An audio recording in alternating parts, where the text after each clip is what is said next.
আমার সোনার বাংলায় বৈষম্যের ঠাঁই নাই, এই স্লোগানে এখন মুখরিত সকল সরকারি এবং স্বায়ত্তশাসিত প্রতিষ্ঠানসমূহ। আজকে আপনাদের দেখাবো নির্বাচন ভবন, যেখান থেকে আমাদের এনআইডি কার্ড সহ জাতীয় নির্বাচন সহ সকল যে নির্বাচন আছে সেটা এখান থেকেই পরিচালিত হয়। আজকে সেই অফিসের কর্মকর্তা এবং কর্মচারীরা সাময়িক কর্মবিরতি দিয়েছে এবং অবস্থান কর্মসূচি নিয়েছে। তাদেরও এক দফায় এক দাবি।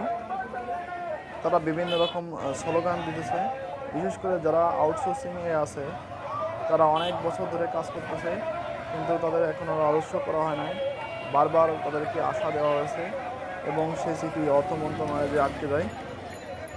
এতদিন তারা বৈষম্যের বিরুদ্ধে কথা বলতে না পারলেও আজকে তারা রাস্তায় নেমেছে এবং দেখতে পাচ্ছেন নির্বাচন ভবনের মূল ফটক, যেখানে সেনাবাহিনী, পুলিশ, আনসার সবাই আছে। তারা এই ভিড়কে সরিয়ে এখন যে অফিস টাইমে অনেক গাড়ি বা সরকারি যেসব গাড়িগুলো আছে তাদের যাওয়ার ব্যবস্থা করে দিয়েছে এবং যে ভিড় বা যারা আন্দোলনকারী তাদেরকে রাস্তার একপাশে দাঁড়িয়ে শান্তিপূর্ণভাবে আন্দোলন করার জন্য বলতেছে।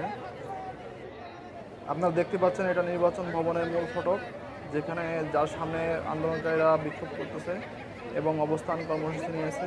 তারা বলতেছে যে আমরা আমরণ অনশন কর্মসূচি ঘোষণা করতেছি যতক্ষণ পর্যন্ত আমাদের দাবি মেনে নেওয়া হবে। সকল অফিসে বৈষম্য দূর করতে হবে।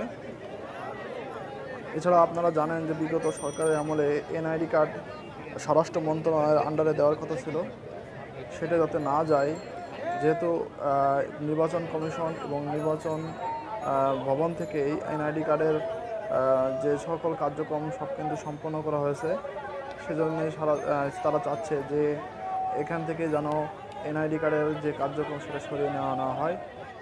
পরবর্তী আপডেট পেতে আমাদের চ্যানেলটি সাবস্ক্রাইব করে রাখুন। ধন্যবাদ।